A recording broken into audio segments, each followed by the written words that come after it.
Ah, si esta Asturias mía,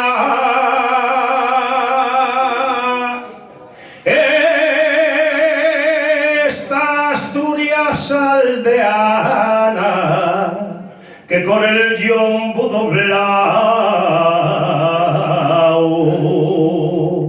sobre la tierra traballa.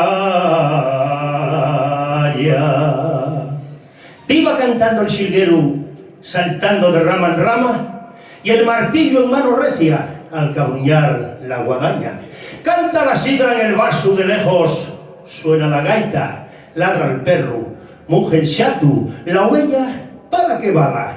Y en la sinfonía de voces y sones de la quintana, y el mozo uniéndose al coro, también su tonada canta. Y montañes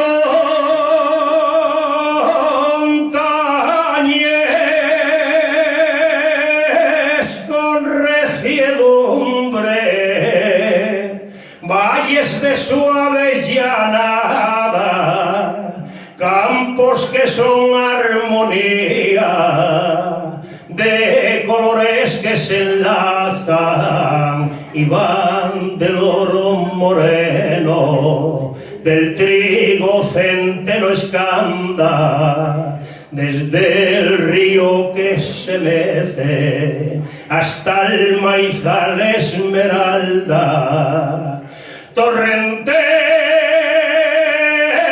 saltarines, fuentes con voz de plegaria, aromas de campos verdes y olores de pomarada.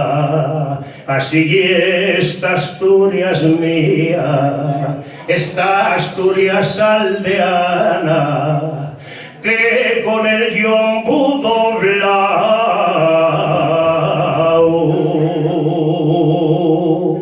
sobre la tierra traballa.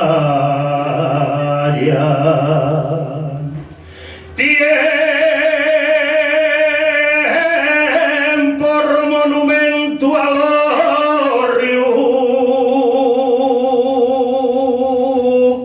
y por bandera la gaita, y metida en una cueva en medio de la montaña, a la santina que adora